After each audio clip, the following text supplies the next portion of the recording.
Muy buenas tardes a todas y todos. Bienvenidos y bienvenidas ponentes. El Gobierno del Estado de Yucatán agradece su asistencia y presencia en esta primera semana de la salud mental y esta estrategia impulsada por el Centro Estatal de Prevención del Delito y Participación Ciudadana, en coordinación con la Secretaría de Salud y la Universidad Autónoma de Yucatán. Como nosotros sabemos, el cuidado de la salud mental es un elemento muy importante en nuestro estado de salud en general y en nuestro bienestar integral. Y es por ello que el gobierno del estado, muy consciente de la importancia de promover información que nos ayude a mantener un estado emocional saludable y un equilibrio en nuestra propia vida, tiene como iniciativa tomar estas pláticas, estos cursos que estamos ofreciendo al público en general. El día de hoy nos acompañan tres personas muy importantes. Tenemos a la psicóloga Rosa Canún Martínez, de la Secretaría de Salud de Yucatán. Tenemos también al psicólogo José León Pérez. Y también tenemos al psicólogo Mario Baseli Centeno. Ellos nos van a estar apoyando el día de hoy para esta plática, que es como un foro ciudadano, prevenir la estigmatización de la salud mental. Quisiera leerles una breve reseña curricular de nuestros ponentes de hoy. La psicóloga Rosa Canún Martínez, de la Secretaría de Salud de Yucatán, es licenciada en Psicología por la Universidad Autónoma de Yucatán, cuenta con una maestría en Psicoterapia Humanista, con un diplomado en Psicoterapia Breve. También tiene un diplomado en Enseñanza y un diplomado en Epidemiología. Bienvenida. También ella actualmente es jefa del Departamento de Enseñanza, Capacitación y Actualización de la Subdirección de Salud Mental de los Servicios de Salud de Yucatán. Es coordinadora estatal de los Centros Integrales de Salud Mental y consejera técnica de la Comisión de Psicología Clínica y de la Salud y miembro del Colegio de Psicólogos del Estado de Yucatán. También tenemos con nosotros al psicólogo José de Jesús León Pérez. Él es licenciado en Psicología, es maestro en Administración de Operaciones por la Universidad Autónoma de Yucatán. Se encuentra certificado en el trabajo psicoterapéutico con adolescentes por parte de la Secretaría de Trabajo y Previsión Social. Cuenta con una amplia formación en diferentes modelos de psicoterapia. Y actualmente él es responsable de actividades de promoción de la salud en la Universidad Autónoma de Yucatán. Es psicoterapeuta para adolescentes, jóvenes, adultos y parejas. Y también es CEO del SER, Clínica en Psicoterapia. Bienvenido, psicólogo. Y finalmente tenemos al maestro Mario Baseli Centeno. Él es psicólogo por la Universidad Autónoma de Yucatán, cuenta con estudios en maestría en Psicología Clínica para Adultos, maestría en Consejería y Educación de la Sexualidad por el Centro de Estudios Superiores de Sexualidad, tiene un diplomado en Género y Masculinidades, es docente y psicólogo clínico con más de 10 años de experiencia y actualmente es coordinador del Centro Estatal de Prevención del Delito y Participación Ciudadana. Bienvenido, psicólogo. Y bueno, podemos escuchar que nuestros ponentes de hoy tienen una amplia experiencia y nos van a estar platicando un poquito de este tema tan importante para nosotros. Vamos a comenzar con la psicóloga. Por favor, psicóloga, adelante, el espacio es todo suyo.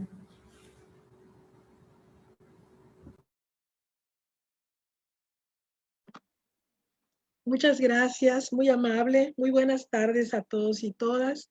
Muchas gracias por la invitación a participar en este foro que es de gran importancia.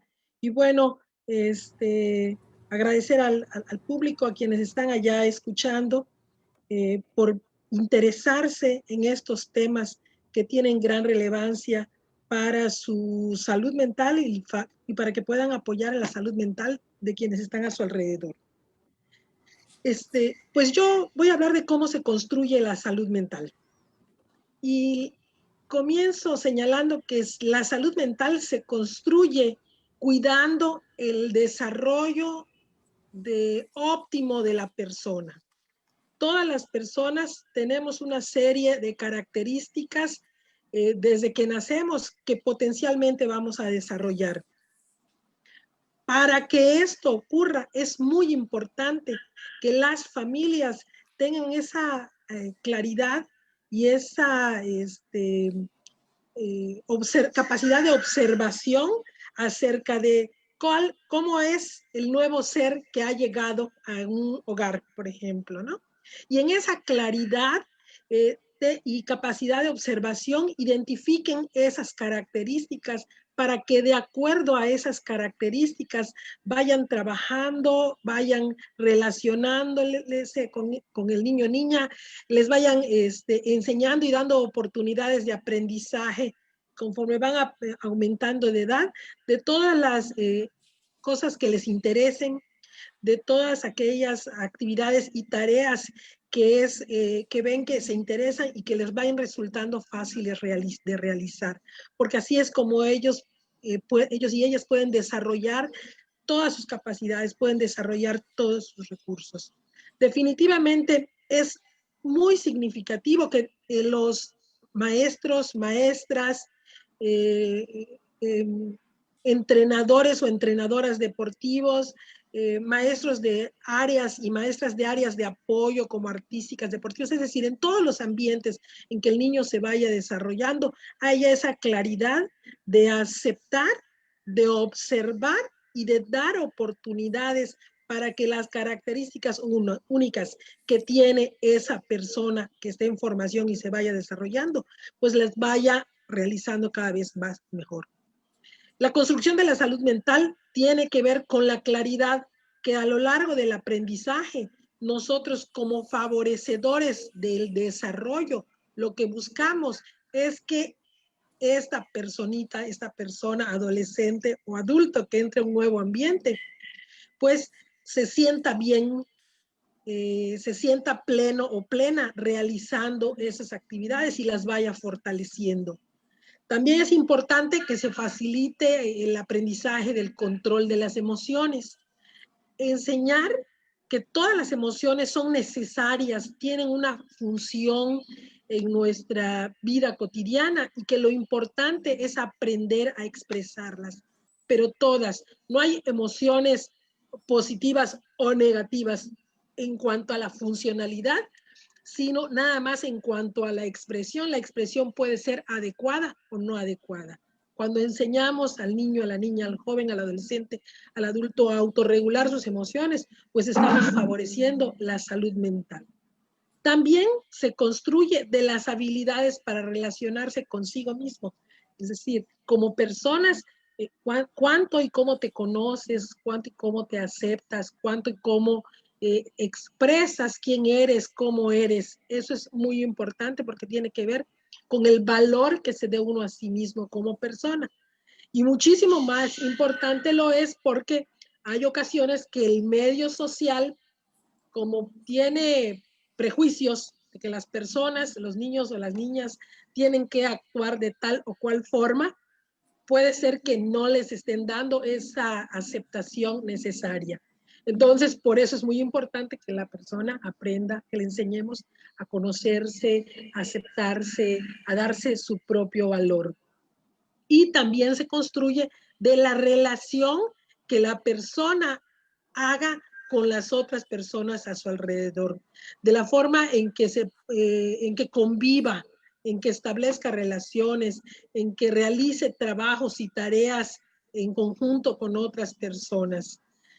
Pues esto le puede dar satisfacción o insatisfacción dependiendo de cómo se esté relacionando, pero sobre todo de que la persona también pueda fortalecer sus capacidades para resolver las tareas del día a día. Y las tareas del día a día muchas veces no tienen mayores dificultades, pero hay ocasiones en que el grado de dificultad aumenta y entonces también es importante para una sana construcción de la salud mental que las personas aprendan a afrontar las dificultades, aquellas que ya se salen de su forma cotidiana de resolver o de atender una tarea y que, bueno, es un problema que le representa un obstáculo y, bueno, ¿cómo lo voy a resolver? ¿Qué dificultades tengo y qué alternativas tengo para resolverla? Porque en ese momento la persona tiene que desarrollar nuevos recursos o tiene que buscar recursos en donde no los había considerado antes. Básicamente, la construcción de la salud mental es la construcción del bienestar, es la construcción de una persona que no exenta de dificultades, las entiende, las acepta y las va resolviendo. Muchísimas gracias, psicóloga, por abrir este foro con esta pregunta tan importante, ¿cómo se construye la salud mental? Y vamos a seguir esta dinámica, vamos a mantener este formato de las preguntas. Voy a ir dirigiendo algunas preguntas a cada uno de los ponentes que nos acompañan el día de hoy y ellos nos van a ir contestando. Ustedes también, que nos están sintonizando, los participantes, pueden hacer sus preguntas durante este foro y al final lo retomaremos y las compartiremos con nuestros ponentes para que nos den su punto de vista. Entonces voy a continuar con el psicólogo José con esta pregunta. ¿Cuáles son los principales retos a los que se enfrenta una persona con algún padecimiento de salud mental? Hola, bueno, son varios realmente, ¿no? El principal, y yo creo que tiene que ver con el tema de este foro, es la estigmatización. Esta representa una barrera importante para el tratamiento de las enfermedades mentales. A lo largo de la historia se ha podido ver que la manera en la que visualizamos los padecimientos en salud mental, llámese trastornos mentales, emocionales, orgánicos, que son los que a final de cuentas se reflejan en el estado de ánimo, tienden a segregar a las personas que tienen estos padecimientos y a traducirlas o a visualizarlas como indeseables, ¿no? Hay muchos aspectos que han repercutido históricamente para esto. Uno, y el más importante, es la televisión, las películas y las series. Realmente han hecho muy difícil la comprensión de estos padecimientos. Y bueno, ante esto es lo que queda como que visualizado hacia los demás, hacia la cultura popular, si lo queremos ver así, la que todos vemos día a día.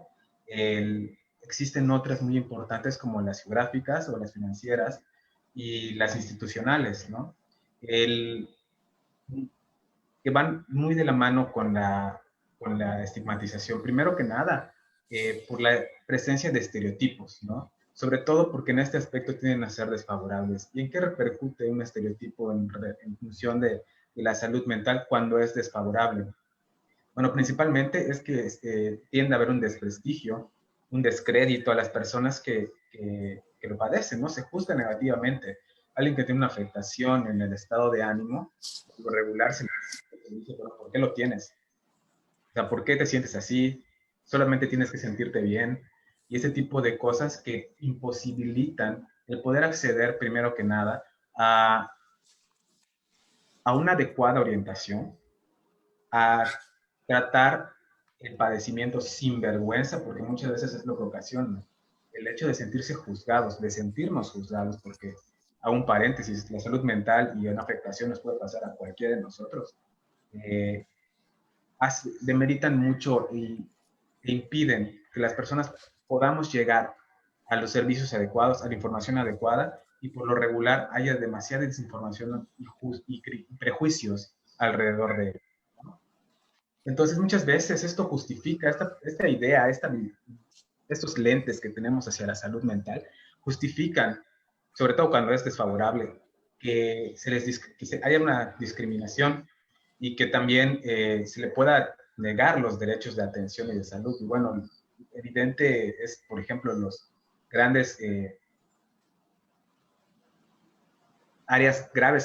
o más no graves, no, sino más bien las áreas de oportunidad que tenemos con respecto a la cantidad de recursos financieros, institucionales, estructurales, organizacionales incluso, para atender la salud mental. Y bueno, ante esto, esas son las barreras geográficas. Otro es que al ser un aspecto tan poco abarcado, tiende a ser tanto la formación de los especialistas como acceder a los servicios, tiende a elevar los costos y ante la situación de crisis, sobre todo, por ejemplo, ahorita en la pandemia, que mucha gente vio demeritada su ingreso por los cortes a sus salarios. pues peor todavía, ¿no? Asistir a un psicólogo, un psiquiátrico, si se trata de los dos, se vuelve verdaderamente difícil y nuestras instituciones a veces no están preparadas para la demanda de la atención que se necesita atender, ¿no? Sobre todo de las personas que tienen algún padecimiento y que lo ignoran totalmente. Y bueno, ante esto, pues las adversidades son amplias, se requiere de grandes esfuerzos por parte de todos para poder aliviar estas necesidades con cuestión de la salud mental, pero sobre todo yo creo que ante esto, como que cerrando la pregunta, lo que más perjudica es la estigmatización de lo que ya estamos hablando, pero también, sobre todo, de que muchas veces no nos informamos. Y es una responsabilidad de todos nosotros, porque al final de cuentas, esto tiene que ver con cómo tratamos al otro y que ninguno de nosotros esté exento de esto. Un mal rato en la vida puede tenerlo cualquiera. Puede verse afectada seriamente nuestra salud mental, aún teniendo las condiciones ideales para procurar.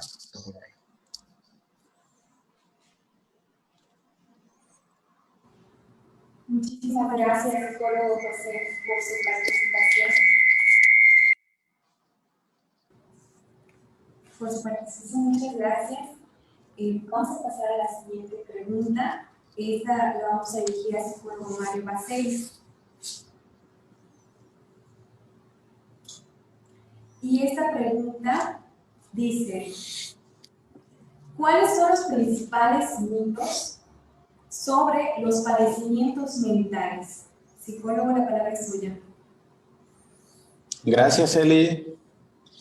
Pues es una pregunta muy interesante porque ya vimos que los costos de la estigmatización de todo el tema de salud mental son altos. Si la salud mental se construye día con día, como bien ya nos comentó la psicóloga Rosy, la recuperación en una situación donde una persona tiene un padecimiento mental también es larga, es un proceso. Entonces, todos los estigmas que hay alrededor, tanto de la construcción de la salud mental como del proceso de padecimiento mental, pues llevan a costos que generan mucho dolor y mucho daño en la persona que los vive y en las familias. Yo diría que hay varios. Voy a darme la oportunidad de comentarles sobre 5 de ellos, bueno, 6. El primero tiene que ver con que estar enfermo es estar loco. Utilizamos la palabra locura. Tener un padecimiento mental es sinónimo de estar loco para muchas personas, ¿no? Y este término viene históricamente desde hace muchos siglos y marca mucho un tema donde antes se veía a las personas que tenían un padecimiento mental como si estuvieran poseídos, ¿no? Como si un espíritu o un ente maligno los estuviera controlando, ¿no? Y de ahí pues se derivaron muchas prácticas en el pasado que tardamos muchísimos años en superar, y yo diría que todavía no hemos superado. O sea, todavía existen muchas personas que no creen que los padecimientos mentales tengan que ver con una situación que se puede tratar, que la ciencia nos permite enfrentar de una manera satisfactoria, y se siguen manteniendo muchas de estas ideas que llamamos animistas, ¿no? Porque creemos que hay algo de fuera que se nos mete al cuerpo, a la mente, y que nos controla desde allá. Entonces, este mito de que las personas con un padecimiento mental son poseídas, están locas y demás, es algo que pues nos ha causado mucho daño y ha causado mucho dolor, porque pues no permite un proceso de atención adecuado. Otro estigma que creo que está pues muy difundido o otro mito más bien, es el mito de que una persona que tiene un padecimiento mental tiene la posibilidad por sí mismo de salir de él. Esto ya lo comentaba mi compañero Jesús, mi colega. Decía que a veces se le atribuyen a las personas la responsabilidad de salir de estas situaciones, cuando justamente si nos adentramos al conocimiento más científico de los padecimientos mentales, algunos de ellos incluso están afectados o afectan a la voluntad de las personas, específicamente en el caso de la depresión. una persona que tiene una depresión, uno de los signos o síntomas que podemos ver es que la voluntad está afectada. Entonces, si mi voluntad, mi proceso volitivo no está funcionando de manera correcta, entonces difícilmente yo voy a querer o voy a tener esa capacidad de salir de una situación. Entonces es cuando valoramos que tenemos ayuda, que necesitamos ayuda, perdón. Entonces es un mito muy importante que tenemos que erradicar, porque de allá se derivan varias ideas que a veces les decimos a las personas que tienen padecimientos mentales. Por ejemplo, yo he escuchado mucho que a las personas que tienen un padecimiento depresivo mayor, con síntomas muy graves, que les dicen, tú estás así porque quieres, porque no le echas ganas, o sea, abre la ventana, mira el sol y respira y vive. Y como si la depresión en ese momento se pudiera curar, ¿no? Como si no hubiese una afectación que requiere de una ayuda en un nivel más profesional. Entonces, yo creo que este mito nos lleva a este tipo de situaciones y pues es importante empezar a informarnos justamente sobre qué es lo que implica tener un padecimiento mental. Otro mito importante es que las personas que tienen dificultades o que ya tienen un padecimiento mental son peligrosas, ¿no? Pareciera que tenemos mucho miedo a veces de admitir que tenemos un trastorno de ansiedad, un trastorno depresivo, un trastorno por estrés postraumático, un trastorno de personalidad, porque en automático la sociedad ubica a esta persona como con mucho peligro, como si pudiera en automático hacerse daño o hacerle daño a otra persona. Y la realidad es que hay una diversidad de padecimientos mentales como para poder generalizarlo de esa forma, ¿no? Son pocos los que nos marcan estos indicadores de peligrosidad o de riesgo, y se dan en diferentes grados. Incluso hay algunos perfiles, vamos a decirlo así, algunas características en algunos padecimientos mentales que nos llevan a pensar que son incluso más inofensivos que otras personas que no tienen un padecimiento de salud mental, ¿no? Hay algunos trastornos de la personalidad donde la persona, lejos de dañar a otra persona, busca retraerse y es totalmente diferente la idea. Entonces no es una realidad, no es una verdad absoluta, no tiene nada que ver con que tener un padecimiento mental es sinónimo de peligro, ¿no? Eso es igual importante. Otro que tiene que ver con es que las personas son incapaces de funcionar. Justo en este nivel o en estos niveles en los que se puede presentar un padecimiento mental, estamos todas las personas. O sea, a veces nosotros estamos en una crisis y tenemos periodos depresivos o podemos vivenciar ansiedades en el transcurso de nuestra vida y es completamente normal, ¿no? Y a veces estas cuestiones se salen de nuestro control y hay personas que padecen un trastorno mental. En esta gama o en esta diversidad de formas en las que se puede presentar, pues vamos funcionando como personas, ¿no? Entonces, todos en el día a día vamos tratando de superar nuestros problemas y hay personas que tienen padecimientos mentales que si bien están afectados en ciertas áreas, en otras no. O sea, muchos son capaces de darle amor a su familia, otros no. Unos son capaces de trabajar, otros no. Entonces, más que generalizar como padecimientos que incapacitan totalmente a las personas, tenemos que rescatar esta posibilidad que dentro de un padecimiento mental pueden tener cierto grado de funcionamiento y poder respetar ese propio ritmo que la vida les pone en superar estas situaciones. La otra idea muy extendida es que no se curan, o sea, que una persona que ya tiene una de estas situaciones se va a quedar así, ¿no? Y nos da miedo, ¿no? Y la verdad es que muchos de los padecimientos mentales con un buen tratamiento, con la atención psicológica y psiquiátrica, con redes de apoyo, con una indicación profesional adecuada, pues tienen un buen pronóstico, ¿no? Entre ellos está la depresión, la ansiedad, todos los padecimientos que están muy extendidos, bueno, no todos, muchos de ellos tienen un muy buen pronóstico. Lo que pasa es que no acudimos a los servicios de salud mental y por lo tanto siguen teniendo una prevalencia en la población y siguen generando muchos costos y muchos daños. Y bueno, el último, el sexto, creo que este es uno con los que yo más me he topado, ¿no? Mucha gente que piensa que invertir en la salud mental, sobre todo en un tema de recuperar la salud mental, no tiene caso, ¿no? O sea, no tiene caso pagarle a un psicólogo, no tiene caso pagarle a un psiquiatra.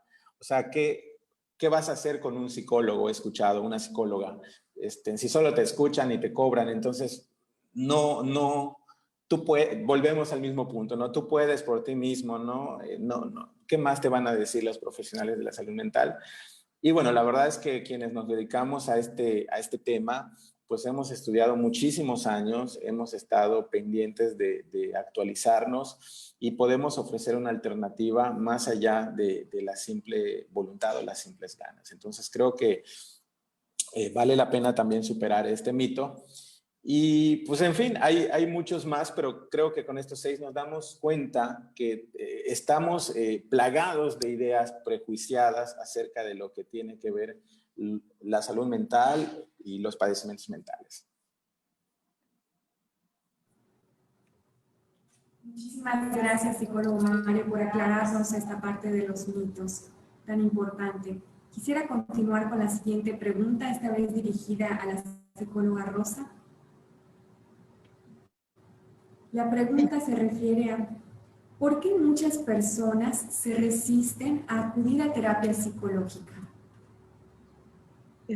Estamos hablando como de un círculo vicioso. Todo esto, los prejuicios, el estigma, las barreras, están intrínsecamente relacionadas, se entremezclan en muy diferentes momentos. Y precisamente una de las situaciones por las que las personas se resisten es porque creen en muchos de los mitos a los que se refirió el psicólogo Mario Baselis.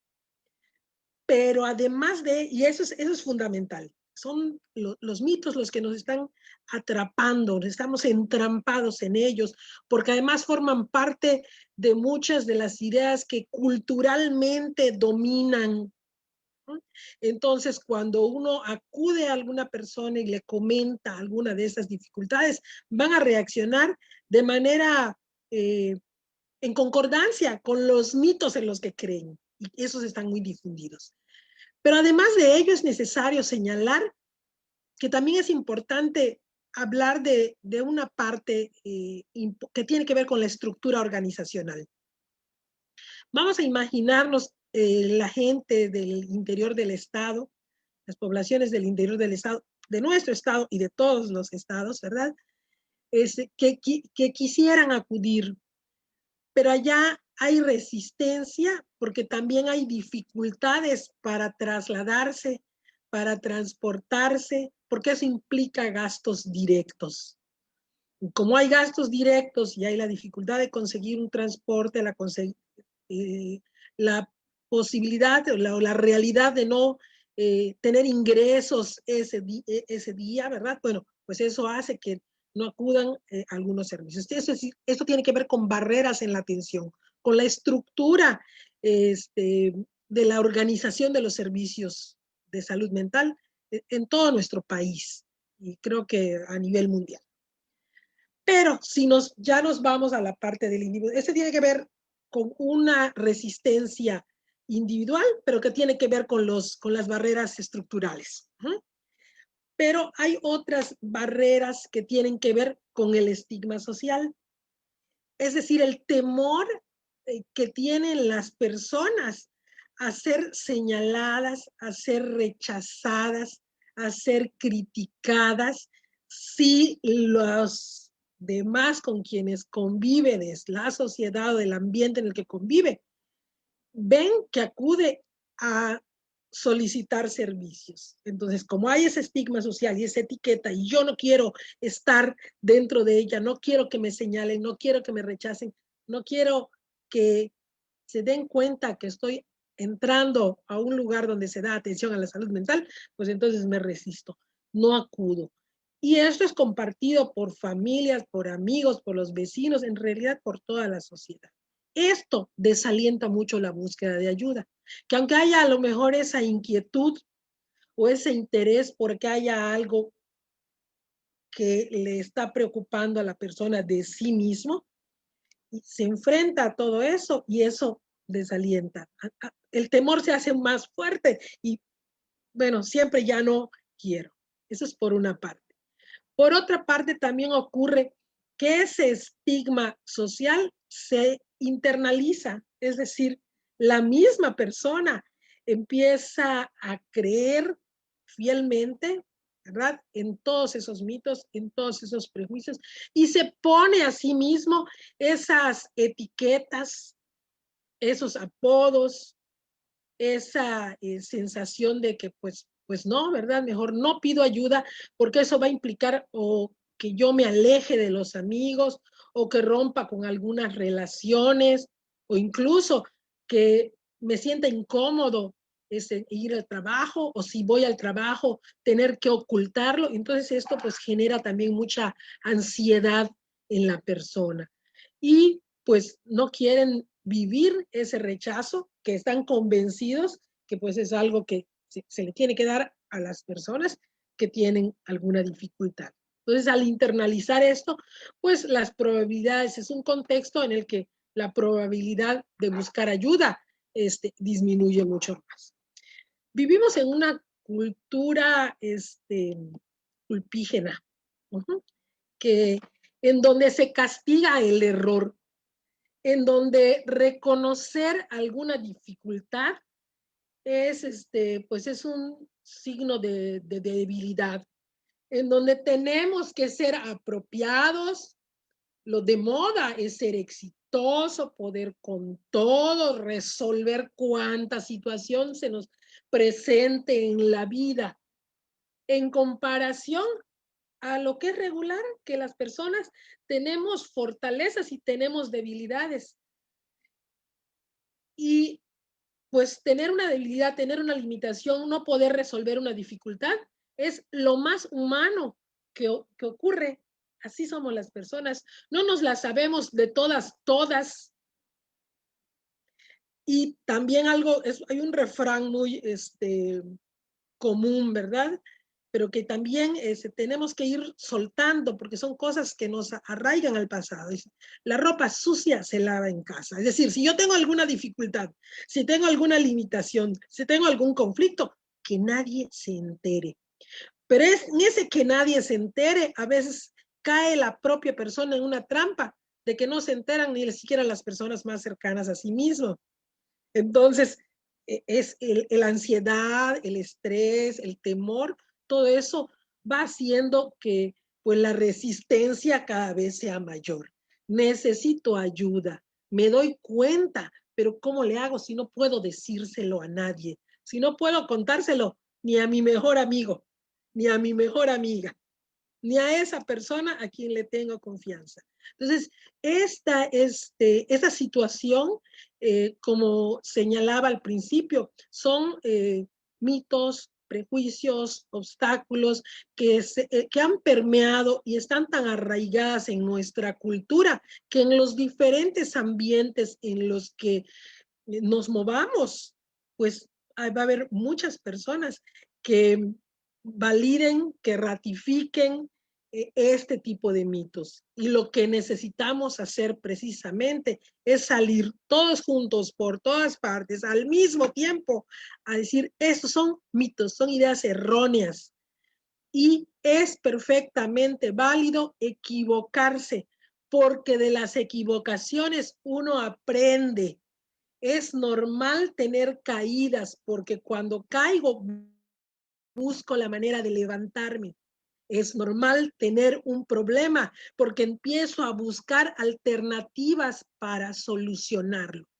Es decir, es un cambio en el que es muy importante que las personas puedan liberarse de ese miedo, de ese estrés, de esa incluso ansiedad que les puede estar generando las dificultades que tienen y no poder hablarlo con nadie. Entonces, para vencer esas resistencias, lo que necesitamos es ayudar a que más y cada una de las personas de la población de nuestro estado puedan saber esto, que lo adecuado, que lo apropiado, que lo humano, lo más humano es aprender, y aprendemos también del error. Y del error aprendemos cosas que, pues, no teniendo ninguna dificultad, pues no las íbamos a encontrar, porque aprendemos de situaciones complicadas.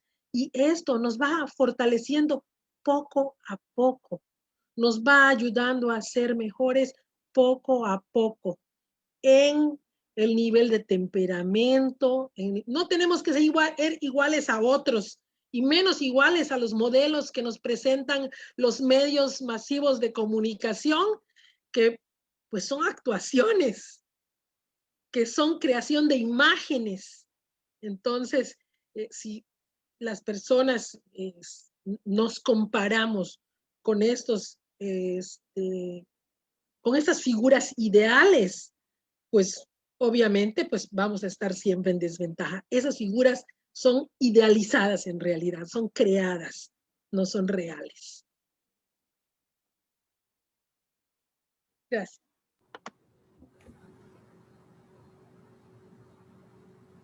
Muchísimas gracias, psicóloga Rosa, por este esclarecimiento, ¿no? ¿Por qué nos es tan difícil a veces? Quisiera continuar con el psicólogo José de Jesús y una pregunta que dice, ¿cuál es la importancia de la atención psiquiátrica o los medicamentos? Bien, bueno, fundamental. Realmente el tratamiento psicofarmacológico, que es el que llevan a cabo los psiquiatras y que junto psicólogos, psiquiatras, tratamos esos aspectos de forma directa en cuestión de la salud mental, tanto en procurarla como en atenderla, es necesario totalmente. Nadie, ninguno de nosotros pudiera, ni tendría, perdón, que demeritar el aspecto. Yo he escuchado comentarios tan, pues que van mucho lo que decía el psicólogo Mario, ¿no? En función de estos mitos, ¿no? De hasta tuvo que tomar medicamentos. Y uno piensa, bueno, ¿por qué hasta? O sea, si no está pasando nada malo. Al contrario, qué bueno que está teniendo su salud, qué bueno que está tomando medicamentos, porque entonces es una persona que se preocupa por estar bien. Y pareciera que en lugar de ponerlo en este lugar, de valorarlo, de reconocerlo sobre todo, lo escondemos, lo desvalorizamos y lo juzgamos, ¿no? Fuertemente como algo malo.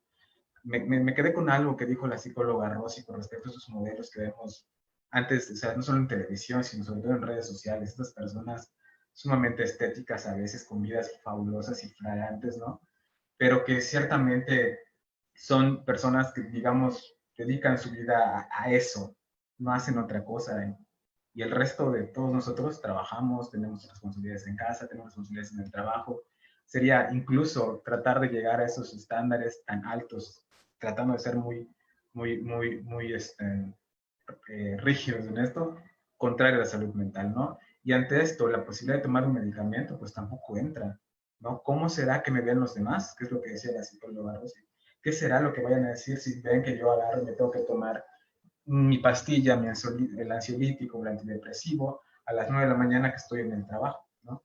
Y mucho de esto pues queda mal, tan prejuiciado por uno mismo, porque no solamente es el prejuicio, el estigma que tenemos afuera, sino como esto a cada uno de nosotros migra a la cabeza y nos impide acceder a esos tratamientos y continuarlos y adherirnos adecuadamente al tratamiento.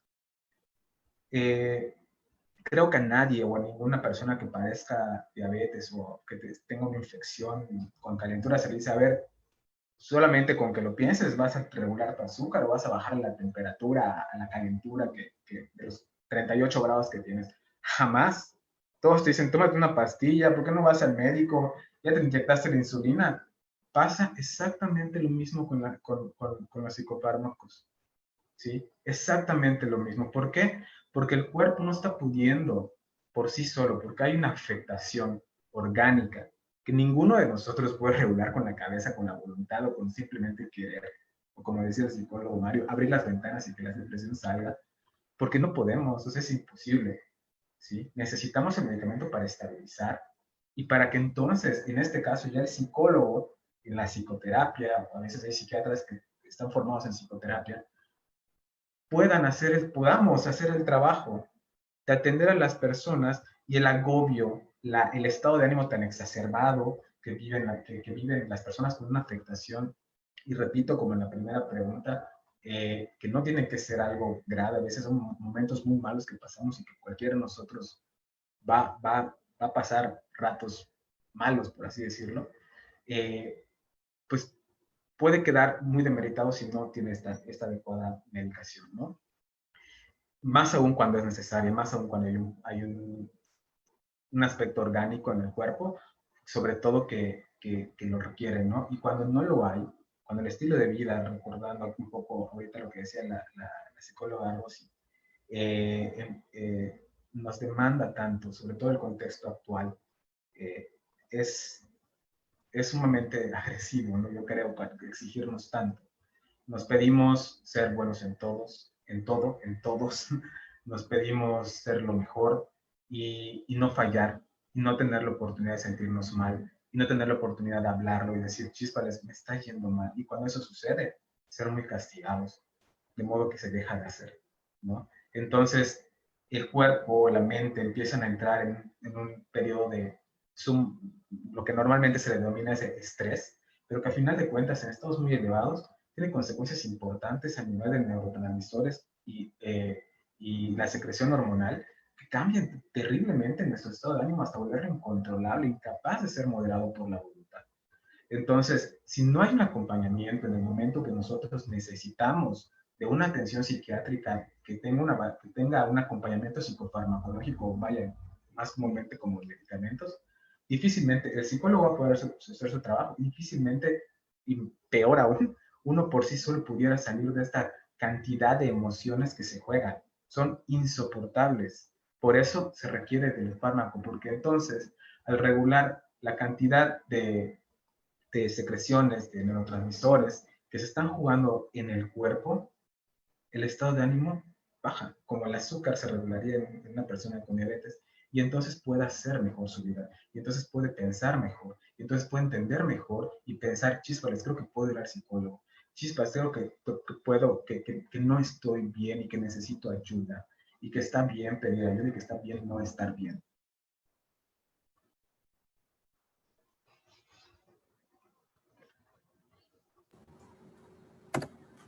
Muchísimas gracias, psicólogo José de Jesús. Y ahora vamos a continuar con el psicólogo Mario Baselis. Esta pregunta que nos refiere a ¿cuál es el papel de la familia como una red de apoyo de una persona con un padecimiento en salud mental?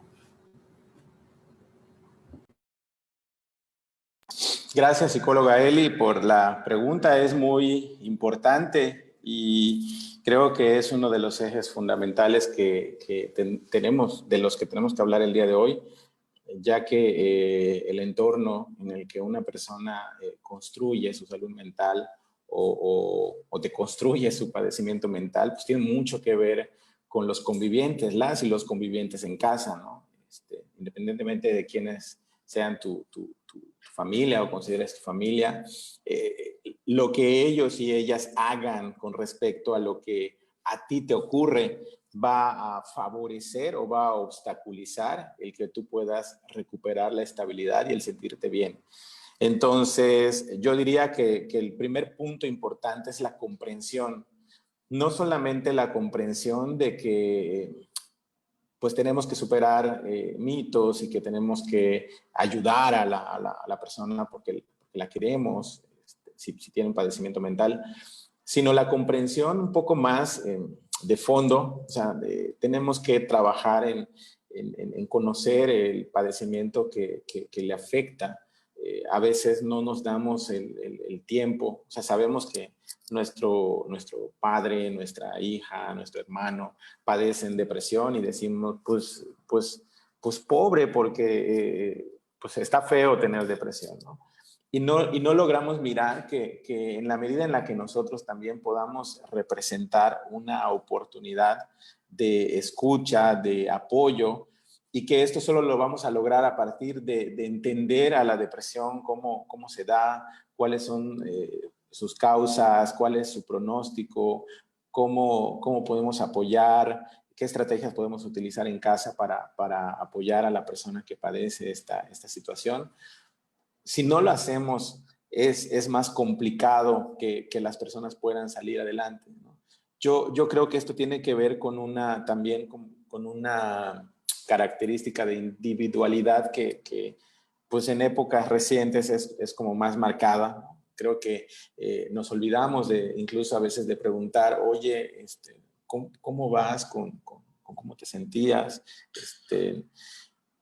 Y nos vamos aislando. O sea, sabemos de repente que hay alguien que tiene una situación en casa que pues, representa un padecimiento mental y hasta nos da miedo preguntar o consideramos que no somos parte de la probable solución. Entonces eso nos desvincula mucho. Y creo que es importante empezar por esta parte, ¿no? De la comprensión, que implica un compromiso, una responsabilidad para poder realmente apoyar a quienes están alrededor de nosotras y nosotros. Otro punto importante es que la familia o los convivientes, las convivientes en casa, representan la conexión de la persona con el entorno más exterior. O sea, muchas veces, sobre todo en padecimientos muy incapacitantes como la esquizofrenia, como el Alzheimer, como todos estos padecimientos que son muy orgánicos y que tienen un componente más biológico, y pues dejan a las personas con la necesidad de tener estos puentes con la realidad, estos puentes con la comunidad, y a veces la familia es los familiares somos quienes tenemos que jugar este papel. Entonces el rol de conexión y de ser puentes y sostén en esta etapa temporal en lo que este padecimiento se atiende, se controla o se reduce, pues es sumamente importante. Y pues también somos soporte como familiares, soporte físico, mental, y que pues nos lleva también a veces a preguntarnos qué es lo que podemos hacer y cómo nos podemos cuidar, ¿no? Creo que en algunos padecimientos, en específico la depresión, el Alzheimer que acabo de decir, a veces quienes estamos en una posición de procurar cuidado, también tenemos que cuidar nuestra salud mental, ¿no? Hay toda una parte de la literatura en salud mental que tiene que ver con el cuidado de la cuidadora o el cuidador, porque en realidad no es una cosa que se pueda tomar a la ligera, ¿no? Como les decía al principio, sí, pues vivo con alguien que tiene Alzheimer y pues normal. ¿Y cómo van? Muy bien, o sea, todo tranquilo, ¿no? Eso no es más que una respuesta que evade, ¿no? la magnitud de los retos que se tienen que enfrentar en la familia y que definitivamente necesitamos pues generar estrategias en casa. Tenemos que aumentar la calidad de la comunicación en casa, tenemos que unirnos para hacer esta labor de soporte, tenemos que descansar del cuidado para poder seguir cuidando, tenemos muchos retos cuando hay situaciones, sobre todo de salud mental, que son un poco más severas, pero de todas formas, si no es así, hay toda una serie de tareas por las cuales las familias tendríamos que pasar en situaciones donde uno de los miembros está cursando un padecimiento mental. Muchas gracias. Muchas gracias, psicólogo Mario, por brindarnos esta respuesta. Vamos a pasar a una última ronda de preguntas para que podamos ir tomando las preguntas del público. Sí quisiera pedirles, por favor, que seamos que llevemos esta ronda un poco más breve para que podamos dar espacio a la siguiente parte. Y esta pregunta sería para la psicóloga Rosa. ¿Cuáles son las dificultades laborales que puede presentar una persona con algún padecimiento de salud mental? Mira, una de las principales, el principal grupo de dificultades laborales tiene que ver con esa, por una parte, necesidad que tenemos todas las personas de sentirnos pertenecer, ese sentido de pertenencia. Yo formo parte de este grupo, de este centro laboral, de esta empresa, ¿no? Y eso, pues es difícil que se pueda presentar si hay críticas, si hay rechazo, si hay apodos, si se les ponen etiquetas, o incluso, ¿verdad? Pudiera ser que ante la dificultad, ante la falta de comprensión, ante la falta de conocimiento de la problemática de la persona, pudiera darse moving, o sea, que es pues el estar eh, hostigando, señalando, lastimando, poniéndole dificultades a la persona en el trabajo, ¿no? Digamos que es como que un grupo que tiene que ver, por una parte, por la necesidad de aceptación y buscar ese sentido de pertenencia, que no se da, sino todo lo contrario, que se pueden estar dando situaciones diríamos, para englobar, de rechazo en general, ¿verdad? Eso es por una parte.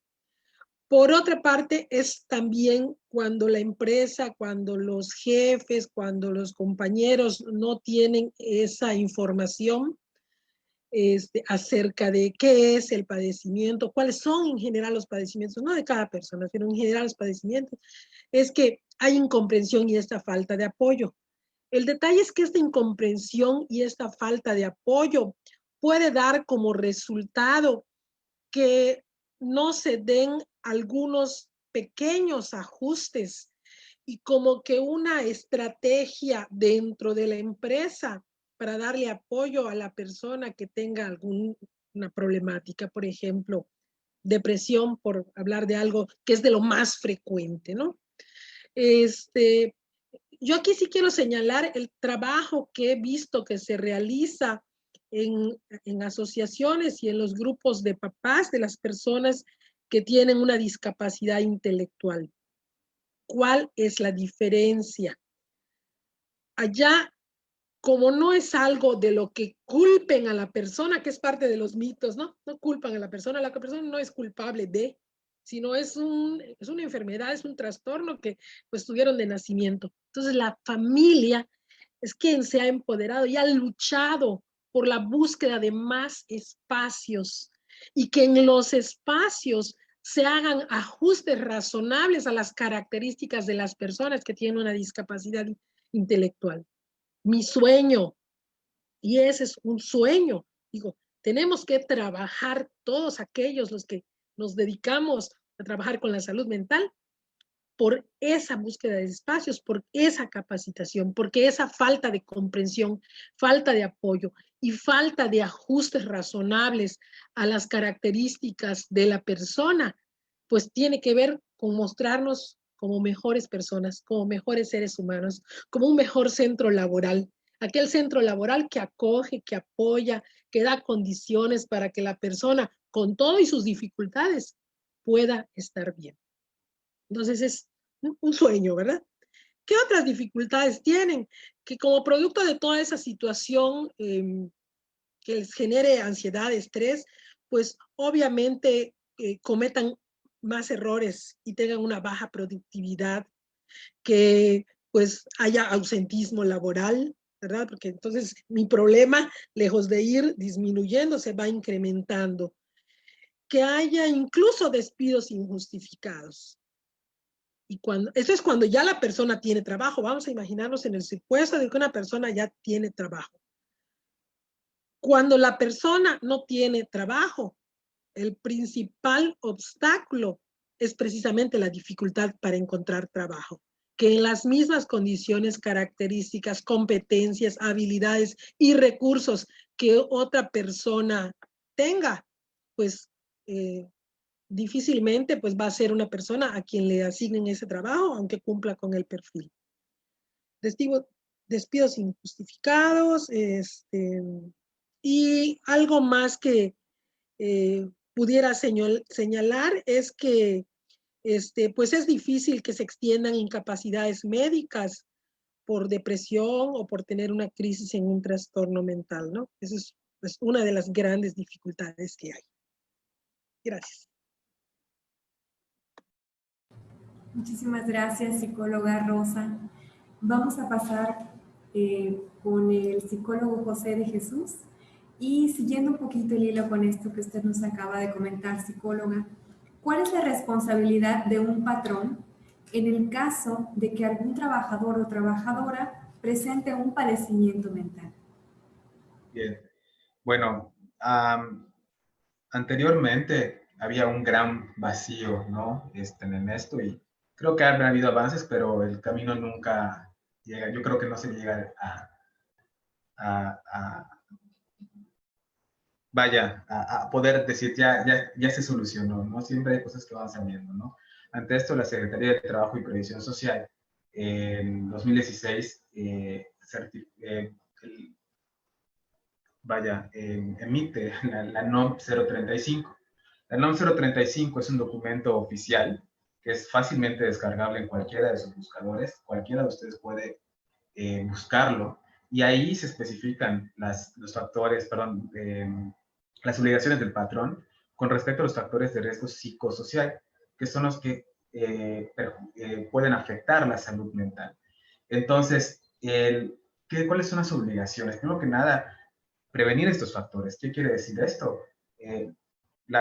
Excesivas jornadas de trabajo, modular la cantidad de estrés, la cantidad de requerimientos, poder atender, como decía la psicóloga Rosa, ¿no? La salud mental, a quién se le expide una incapacidad por depresión. Esto tendría que ser, porque no estamos hablando de que la persona, como decimos un rato, pueda decir, pues ya está, abro la ventana y se va. No, para nada. Es todo un proceso que lleva en la depresión y dependiendo igual cuál de estos tipos sea, no es nada más así, estás deprimido, hay diferentes formas. La prevención de violencia laboral o comúnmente conocido como moving es otra y también el acoso sexual en el trabajo sería parte de esto. Es otra de las obligaciones del patrón y sobre todo promover un entorno de organización favorable, ¿no? ¿Esto qué quiere decir? Espacios adecuados. Muchas veces, ¿quiénes de nosotros no hemos entrado a un dicen todos chocados, ¿no? 10, 20 personas en un espacio de 3x2 que están tratando de hacer. Eso es totalmente contra la salud. Primero la física y de ahí se demerita la mental, ¿no? Entonces, parte de esto es que el patrón debe identificar, y esto directamente es de la norma, los factores de riesgo psicosocial, evaluar el entorno organizacional, adoptar medidas para prevenirlo, ¿no? Eso pueden ser talleres, cursos, considerar las incapacidades, formas en las que una persona con un padecimiento pueda recibir la atención y ser funcional, poder desempeñarse, tener una vida. Mucho de lo que sucede es que cuando una persona no puede, tiene un trastorno, no puede trabajar como la persona que no lo tiene, pues no puede acceder al trabajo. Entonces no puede tener los recursos para atenderse ni para proveerse de una adecuada alimentación, por ejemplo, mucho menos de una medicación necesaria, que aparte son bastante caros los medicamentos, los psicofármacos, ¿no? Y en este caso, practicar exámenes médicos y evaluaciones psicológicas constantes, ¿no? Entonces, esos serían a grandes rasgos, considerando el tiempo, las obligaciones del patrón, ¿no? Pero yo creo que eso se resume en estar informados, ¿no? Como lo que ahorita todas las personas que nos están viendo están haciendo, porque fuera de cualquier aspecto en cuestiones de la productividad, que muchas veces es lo que, no muchas, yo creo que es lo que más sucede en las empresas, ¿no? Quien más produce es a quien más le doy, pero el que más produce a veces está demeritando salud mental impresionantemente porque entra a las 8 de la mañana y se va a las 10 de la noche. ¿Y en qué momento tienes espacios recreativos? ¿En qué momento puedes tener una comida sana? ¿En qué momento ves a tu familia? ¿En qué momento haces amistad? ¿En qué momento te tomas un descanso? todo esto demerita la salud mental y lo primero que se ve es lo físico, pero arriba, esto no está separado. Algo que pasa muchas veces es que creemos que es la salud física y mental. Y justo decíamos al inicio de esta semana, la salud mental o la salud es global. Lo que afecta a la cabeza, a la mente, afecta al cuerpo y viceversa. Entonces, desde ahí tenemos que considerar desde los hábitos de trabajo y personales que van en cómo pueden afectar, ¿no?, esos llamados riesgos psicosociales a la salud mental. Y esas serían las obligaciones.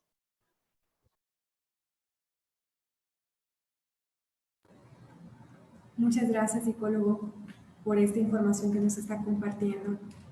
Vamos a pasar al psicólogo Mario Baselis. Siguiendo con esta línea, ¿cómo se relaciona la afectación en la salud mental con la agresión y con la conducta violenta? Adelante, psicólogo. Gracias. Antes de pasar a responder, quería agregar un poco en cuanto a las preguntas anteriores que se me hacen también muy importantes del tema laboral.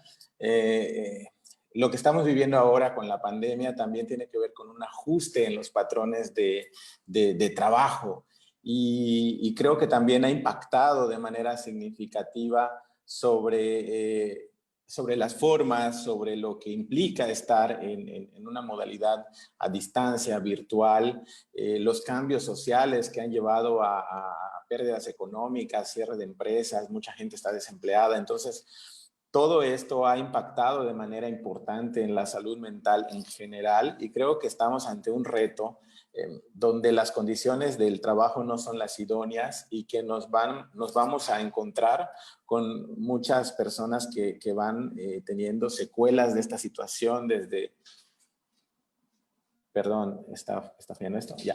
Desde condiciones de violencia, situaciones de aumento de trastornos de ansiedad, depresión, etcétera, ¿no? Entonces yo creo que esta pregunta es una tarea con la que yo me quedo, es una tarea que nos tenemos que llevar a casa porque esto pues todavía está generando consecuencias que no alcanzamos a medir ni siquiera en este momento, ¿no?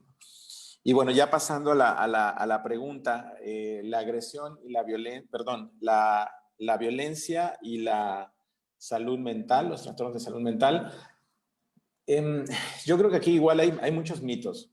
Al principio yo lo decía, que no todos los que padecen una cuestión mental son violentos, de hecho no son ni siquiera la mayoría.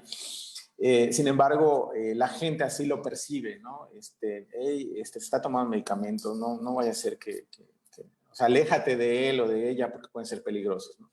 Por esta idea de que una persona que tiene un padecimiento mental puede ser muy violenta, ¿no?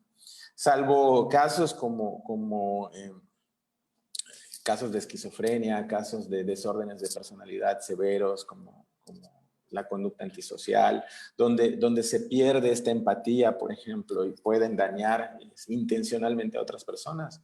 No, la mayoría de los padecimientos no representan altos niveles de peligro y cuando lo representan es cuando todavía insistimos en la necesidad de buscar ayuda, incluso el peligro no solamente para otros, sino para uno mismo, porque el juicio está afectado y podemos incluso caer en una ideación suicida, que fue la plática que escuchamos el día de ayer, ¿no? Entonces, en esta diversidad sí creo que vale la pena precisar dos conceptos que son importantes: agresión versus violencia, porque esto tiene que ver con una valoración que podemos hacer de cuándo hay una afectación en salud mental que requiere un tratamiento y cuándo no. Entonces, la agresión es una reacción que tenemos no solamente los seres humanos, todas las especies animales que tenemos un sistema nervioso un poco más evolucionado, tenemos esta posibilidad de reaccionar ante estímulos que nos causen cierto riesgo o que nos amenacen, ¿no? Y cuando nosotros nos defendemos de esta manera instintiva, pues reaccionamos con agresión, porque es una manera de poder protegernos, ¿no? Podemos decir desde este punto de vista que la agresión es normal, es una es una forma de supervivencia y por lo tanto, más que eliminar la agresión de nuestra vida, tendremos que redirigirla, tendremos que armarla de una forma en la que nos sirva para enfrentar los problemas del medio de una manera satisfactoria. Y entonces, cuando hablamos de violencia, nos vamos a otro concepto que no es la agresión. O sea, la violencia es una conducta o es una situación en donde una persona que tiene una situación de poder real o simbólico sobre otra, ejerce una conducta para dañarla. Esa conducta puede ser activa o pasiva, puede ser una omisión, o sea, puede ser te dejo de hablar para que te sientas mal. Y entonces vemos una intencionalidad.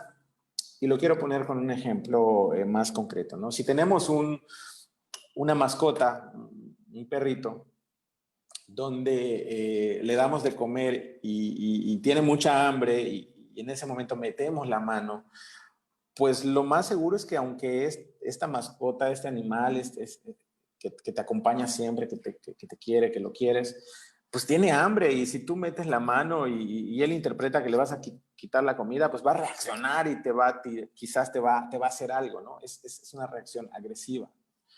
Pero eso es como instintivo. Incluso hay algunos animalitos que luego se dan cuenta y hasta como que se sienten mal de haber reaccionado así, ¿no? Esto digamos que es totalmente natural. Si alguien entra a robar a nuestra casa, pues enseguida vamos a buscar con qué defendernos y con qué protegernos. Es una reacción agresiva. La violencia es diferente. Yo no conozco o no he visto alguna mascota que yo suponga que está pensando, este humano un día me hizo algo, hace como un año me quitó mi comida y yo me voy a vengar de él. No funcionan así porque incluso los animales no tienen la capacidad de ser violentos, ¿no? Que ya ni sé si es una capacidad o es un defecto que tenemos los seres humanos. Pero el punto es que la violencia sí implica esta intencionalidad, sí implica este abuso de poder, donde a veces en vez de proteger dañamos, en donde utilizamos los recursos para poder generar esta conducta de daño, ¿no?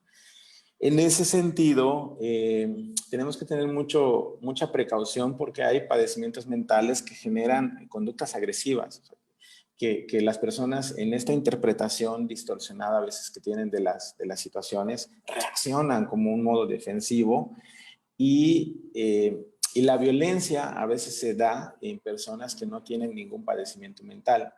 Específicamente la violencia de género, la violencia hacia las niñas, hacia los niños, familiar, las omisiones. A veces existe el mito de que quienes ejercen violencia en estos contextos tienen un padecimiento mental y no necesariamente, porque la violencia es un fenómeno, es una situación donde hay un abuso consciente del poder. Entonces, debemos de desmitificar que quien daña está totalmente enfermo mentalmente, porque si bien tiene una distorsión que ha construido de cómo debe de actuar ante ciertas situaciones de poder, realmente no está afectado el juicio, no está afectado la capacidad de entender la responsabilidad, no está... sabemos muy bien las consecuencias de los actos y sin embargo decidimos actuar. Pues la violencia sí se relaciona con la salud mental, pero desde el punto de vista de que tenemos que distinguir cuando un padecimiento mental genera agresión más que una situación de violencia, ¿no? Una persona que es violenta puede tener un padecimiento mental, pero aguas, hay muchas personas que tienen conductas violentas que no cubren un diagnóstico clínico. O sea, no podemos decir, pues lastimó o abusó sexualmente porque tiene un diagnóstico. No, tiene una situación donde abusó de poder. Y esto a veces es complicado porque incluso se vuelve un justificante, ¿no? Es que está dañado de la cabeza, entonces justifica, y no se justifica la violencia así. Podemos entender que ha distorsionado muchas de estas construcciones sociales, pero definitivamente tenemos que valorar, ¿no? Hay personas que sí ejercen violencia física, sexual o de cualquier tipo y tienen un padecimiento mental, y hay otras que no. Entonces, en este caso, pues siempre vale la pena consultarlo con algún experto y poder determinar la mejor respuesta.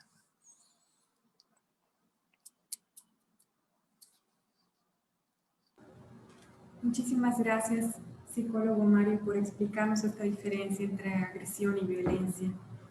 Y ahora me gustaría que pasemos a unas preguntas y quien sea de ustedes que sienta que pueda contestar, que quiera participar, abonar, tiene todo el espacio para hacerlo. ¿Cómo fomentar una cultura de respeto e inclusión hacia las personas con algún padecimiento mental? Sí, una de las cosas que comenté, creo que en varias preguntas, aunque de distinta manera, esa inquietud, ese sueño. Primero, tenemos que trabajar con toda la cultura, con un cambio de cultura que es necesario hacer en relación a la salud mental. Y también distinguir con mucha claridad que mientras la salud mental es ese funcionamiento óptimo, el mejor que podamos tener dadas las condiciones. No es un funcionamiento pleno y parejito de puro bienestar y pura felicidad en todos los momentos de nuestra vida. No, ¿verdad? Es poder ajustarnos, poder resolver las situaciones. Y eso es necesario entenderlo y distinguirlo del otro polo, que es el trastorno, que son los problemas, los trastornos o las enfermedades mentales. Entonces, dentro de toda esta gama de los dos polos, pues estamos todas las personas que en algún momento nos vamos moviendo de un lado a otro, a veces un poquito más hacia la salud mental, a veces un poquito más hacia las problemáticas en algún momento de nuestra vida, y así vamos fluctuando. Entonces, para comenzar, es desmitificar que siempre las personas podemos tener un funcionamiento óptimo de bienestar completo y felicidad total y absoluta. Y esto es necesario. Trabajar mucho la sensibilización, trabajar mucho con psicoeducación, unirnos todas, como en este momento, con esta acción, todas las instituciones, con esa claridad, tratando de identificar qué es lo que podemos hacer y en qué parte podemos aportar y con qué sectores de la población, de tal manera que podamos llegar todos juntos con este mismo mensaje. Es decir, tenemos que, programas de intervención que estén basados mucho en sensibilizar, mucho en dar psicoeducación a todos los niveles, en todas las etapas de nuestra vida y en todos los ambientes en los que las personas puedan convivir. Esto tenemos que hacerlo juntos, no hay de otra. ¿Qué otra cosa así? Creo que es muy importante que en esta construcción de las intervenciones que realicemos, escuchemos a quienes, a los grupos de personas y a los grupos de familiares de quienes tienen estos padecimientos. Es súper fundamental. Entonces podemos trabajar mucho en el respeto y en la inclusión, con grupos específicos, con grupos diferentes. No es una receta para todos, ¿verdad? Porque dentro de un mismo padecimiento, dentro de una misma problemática, pues también hay diversidad. Entonces, es muy importante trabajar con grupos específicos y que pues todos nos sumemos, todos juntitos, remando hacia el mismo lado, al lado del respeto, de la inclusión de las personas con algún padecimiento mental. Cuando fuera posible, que sea incluyendo testimonios de algunas personas que seguramente podrían sumarse cuando los invitemos a hablar de sus problemáticas, a hablar de las estrategias que han desarrollado, pero sobre todo también a hablar del dolor que padecen cuando no se les respeta y cuando se les excluye. Gracias.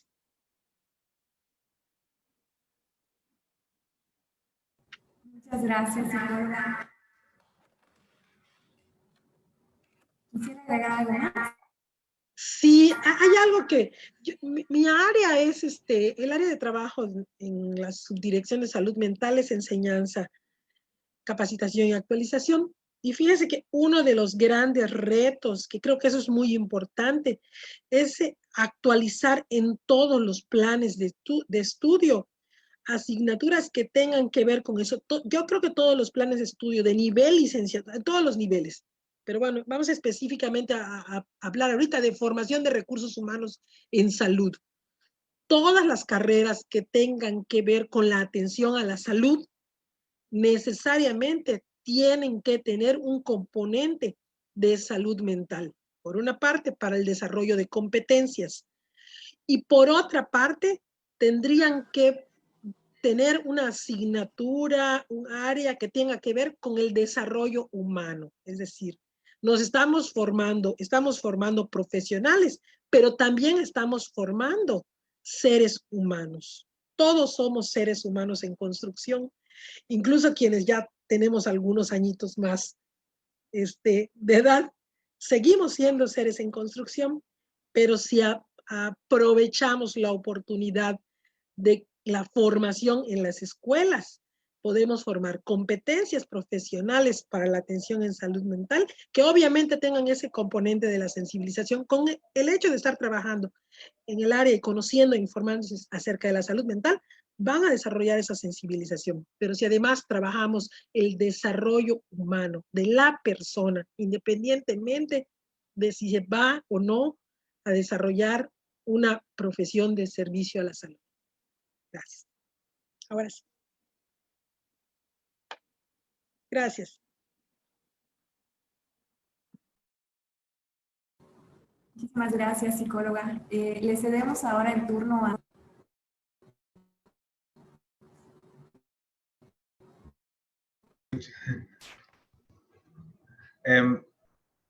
Bueno, yo nada más un poco para complementar lo que está diciendo psicóloga Rosa.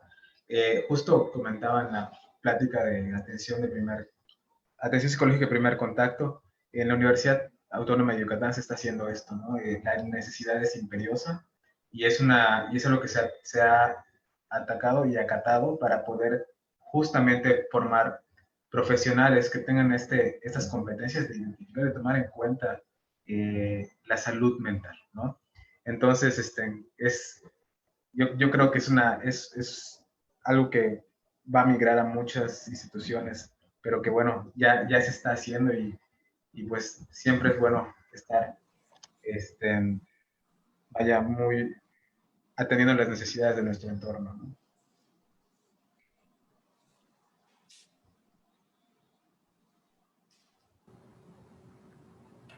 Muchas gracias, psicólogo. Psicólogo Mario, ¿le gustaría agregar?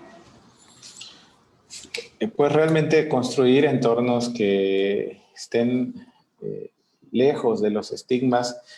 Solo quiero agregar que es responsabilidad de todos y todas las personas en nuestra sociedad. No es solo responsabilidad de quienes estamos trabajando en un consultorio o en una institución. Creo que en el día a día el poder entender que no estamos exentos, así como no estamos exentos de tener la necesidad de ir a un hospital por algún padecimiento físico, no estamos exentos de tener un padecimiento mental.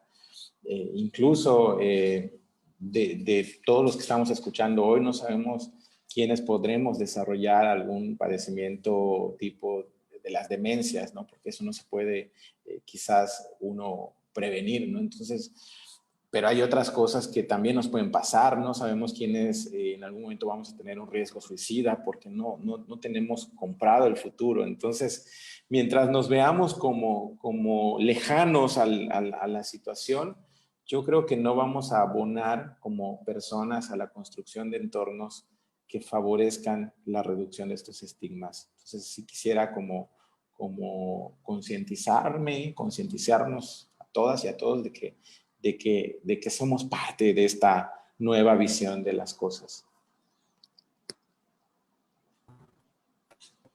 Muchas gracias por su participación. Gracias por la participación. Una pregunta que seguramente muchos y muchas después de escucharles a ustedes durante el salto. ¿En qué momento?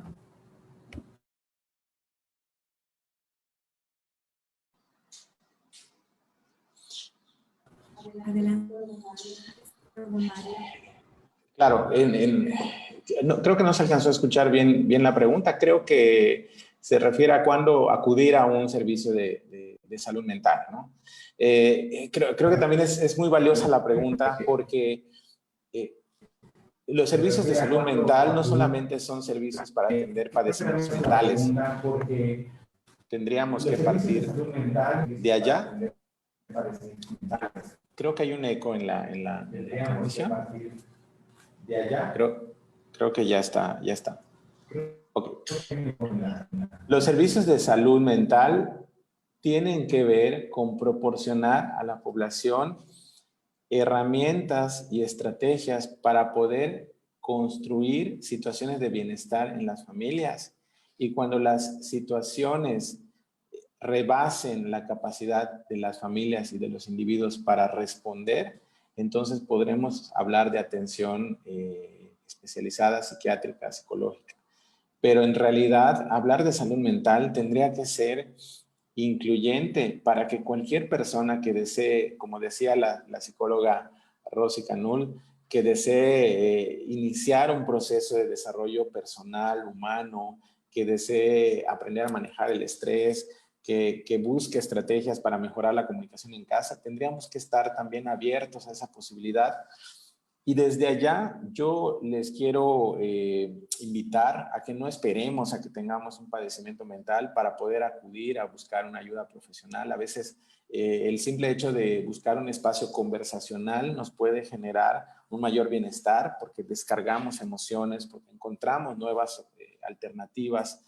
Entonces, en cualquier momento podemos acudir si así lo deseamos. Ahora, cuando ya se ha presentado una situación de salud mental, entonces ya es inminente la responsabilidad de acudir para poder tener este espacio de atención y que los efectos no sigan aumentando. Poder contar con ayuda especializada, ya sea un psicólogo, psicóloga, psiquiatra.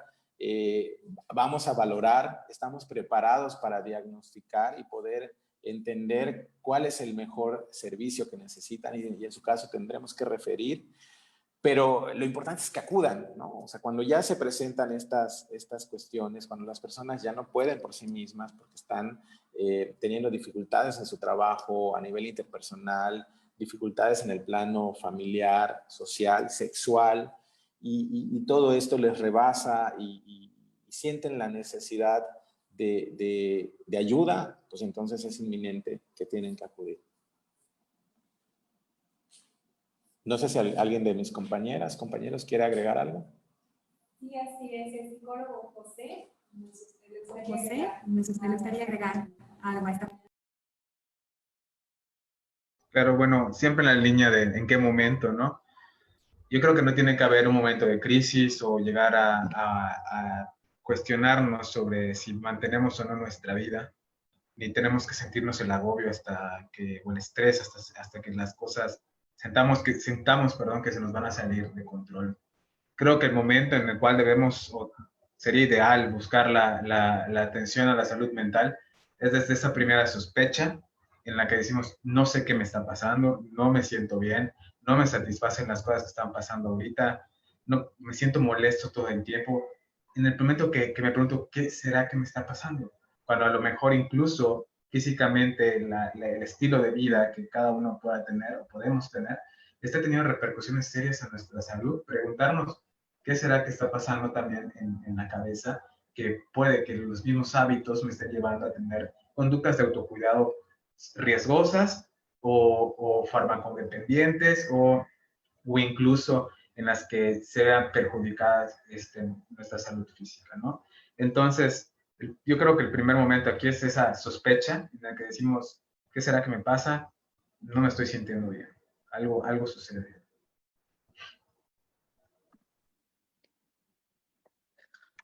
Hola. Yo solamente agregaría que efectivamente, por ejemplo, en Servicios de Salud de Yucatán, trabajamos desde la promoción de la salud mental, que es precisamente la promoción del bienestar, y en la promoción del bienestar lo que se trabaja son precisamente cómo estar bien, o cómo resolver dificultades, o cómo manejar ansiedad. Entonces son pláticas, talleres que se dan en los centros de salud o personal que trabaja comunitariamente, a veces en coordinación con algunos, con personal de las direcciones de salud de los municipios, por ejemplo, para poder dar pláticas en espacios comunitarios. Eso es algo que se hace. Sin embargo, no siempre se tiene como que la conciencia. Es como la persona que cuando tiene un dolor muy fuerte, acude a consulta médica, cuando en realidad hay muchas acciones de autocuidado que se están fomentando, que se están difundiendo, y pues no son lo suficientemente aprovechadas. No es que no sean aprovechadas, sí son aprovechadas, pero pueden ser más aprovechadas. De la misma manera, ¿verdad? Las acciones de autocuidado que se promueven en pláticas y talleres de salud mental con diferentes temáticas, son utilizadas, pero pueden ser mucho más utilizadas. Eso es por una parte. En los centros de salud se está trabajando, estamos pues con algunos años ya se han realizado acciones de capacitación en una estrategia que se llama MHGAP, que es un programa para reducir las brechas de atención en salud mental. Esto es capacitar al personal de todas las unidades de nuestra institución, y como esta es una estrategia nacional, cada institución va a trabajar a su personal médico, de enfermería, de trabajo social, para que podamos atender y detectar de manera más temprana, debido a que todavía hay resistencia para que las personas acudan. Entonces también esa es otra estrategia que se está utilizando y que es fundamental. Entonces, en breve, pues ya hay unidades de salud donde esto es posible, pero todavía pues tenemos que seguir capacitando, como dice el doctor Arsenio Rosado Franco, capacitar y seguir capacitando para que más personal de salud, para que más personal de promoción pueda realizar estas acciones. Y pues hay unidades especializadas en donde ahí sí se atienden pues principalmente problemáticas. En la medida en que tengamos la capacidad para dar atención a las personas que tienen trastornos, y además a las personas que llegan con algún problema, alguna dificultad, se seguirán atendiendo estas, y iniciaremos estrategias grupales para la atención a diversas problemáticas que no llegan a ser un trastorno. Gracias. Gracias a usted, psicóloga Rosa. Y estamos llegando al final de este foro que ha sido muy enriquecedor, en el que se nos ha dado muchísima información. Y quisiera pedirles a nuestros ponentes si quisieran decirnos algunas palabras a manera de conclusión para irnos despidiendo de estos temas tan importantes. Claro, quisiera tomar la palabra. Nada más quisiera que este foro también sirviera para dar el mensaje de normalización de las situaciones de salud mental que se pudieran presentar en formas de padecimientos, que perdamos el miedo de hablar de esto. Quisiera que el mensaje llegara para poder prevenir que estas situaciones empeoren, y que a través del apoyo familiar, social, comunitario, como decía la psicóloga Rosa Canul, podamos unirnos para poder todos y todas tomar nuestra responsabilidad. Y bueno, pues aprovecho, estoy viendo en los comentarios que el doctor Arsenio nos invita a la línea de ayuda emocional, que creo que es muy pertinente recordarla, que es el 01810-88-000, es la línea de orientación y ayuda emocional 24 horas a partir de esta contingencia. Contamos con ella y pues invitarles a eso, a perder el miedo y entender que somos humanos y que podemos apoyarnos en la construcción de una nueva visión de salud mental. Muchas gracias. Muchas gracias a usted, psicólogo Mario Baselis, por su participación y estas palabras tan enriquecedoras y alentadoras. Le cedemos ahora la palabra al psicólogo José. Nada más a manera de conclusión y como un gran resumen de cómo ir o combatir la estigmatización, solo, bueno, se me ocurre esto, ¿no? Que hablar de lo que sentimos puede cambiar el rumbo de nuestra vida. Pareciera muy fácil, ¿no? O algo bastante sencillo, pero no lo es, ¿no? Y realmente podemos hacer mucho por nosotros si empezamos a hablar de cómo nos sentimos, porque eso es el primer momento en el que vemos la necesidad y la pertinencia de la atención de la salud mental.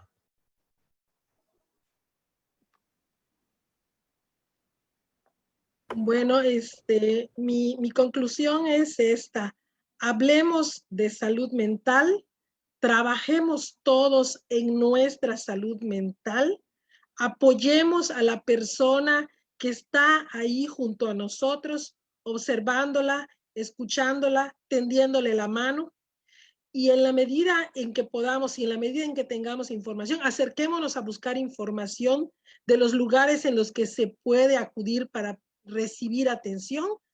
Y cuando tengamos a una persona que observamos, con quienes hemos hablado, que requiere alguna ayuda, animémosla, digámosle que es importante para él o para ella y que es importante también para nosotros mismos, porque queremos que él, ella y nosotros estemos bien. Y que si busca ayuda profesional, se va a recuperar y va a poder estar bien.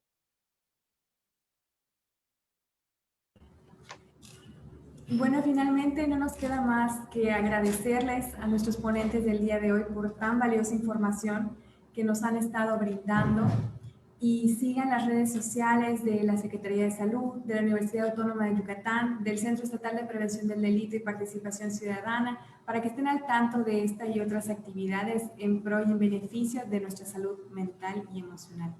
Muchísimas gracias a nombre del Gobierno del Estado y nos estamos viendo en futuras transmisiones. Gracias, psicóloga Rosa, gracias, psicólogo Mario, gracias, psicólogo José. Que estén muy bien y tengan muy buena tarde.